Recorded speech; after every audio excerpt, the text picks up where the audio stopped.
Méditation de la communauté des disciples du Christ vivant en ce lundi de la 19e semaine du temps ordinaire, année liturgique C.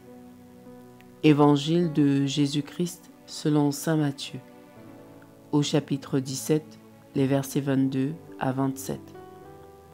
En ce temps-là, comme Jésus et les disciples étaient réunis en Galilée, il leur dit: le Fils de l'homme va être livré aux mains des hommes.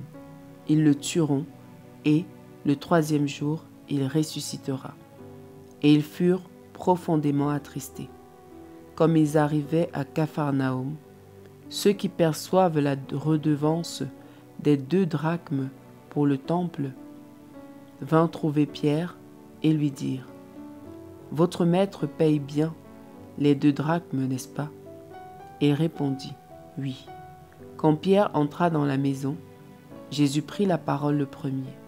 Simon, quel est ton avis? Les rois de la terre, de qui perçoivent-ils les taxes ou l'impôt? De leurs fils ou des autres personnes? Pierre lui répondit: des autres. Et Jésus reprit: donc, les fils sont libres. Mais, pour ne pas scandaliser les gens, va donc jusqu'à la mer, jette l'hameçon et saisis le premier poisson qui mordra.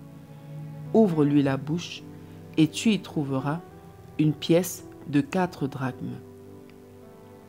Prends-la, tu la donneras pour moi et pour toi. Acclamons la parole de Dieu. Méditation. Frères et sœurs bien-aimés dans le Seigneur, que la grâce de notre Seigneur Jésus-Christ abonde dans chacune de nos vies.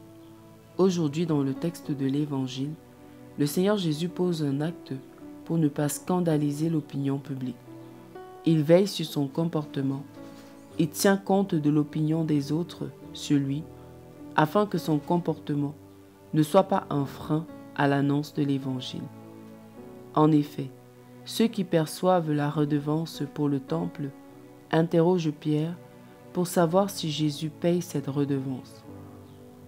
Le Seigneur saisit cette occasion pour dire à Pierre que même s'il n'est pas obligé de payer les 2 drachmes pour le temple, il le fait quand même pour ne pas scandaliser le peuple et l'opinion des gens. Jésus agit pour ne pas heurter inutilement la sensibilité des gens autour de lui. De même, nous devons savoir qu'en tant que chrétiens, nous sommes des personnages publics.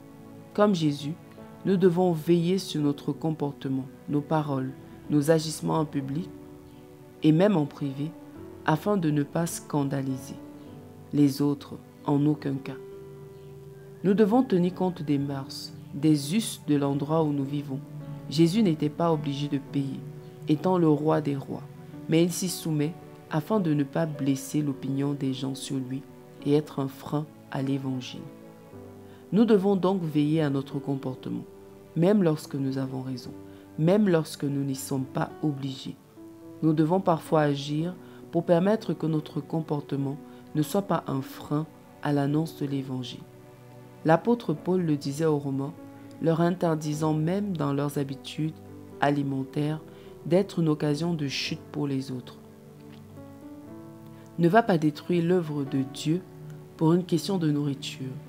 Toutes les choses sont pures, mais c'est un mal de manger quelque chose si cela peut faire tomber un autre.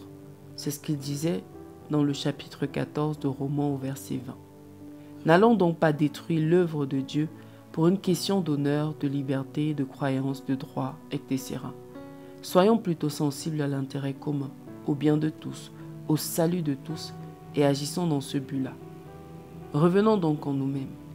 Est-ce que nous veillons à notre comportement afin de ne pas scandaliser les autres? Est-ce que nous savons que les autres nous regardent comme modèle et que notre comportement peut les éloigner ou les rapprocher du Christ?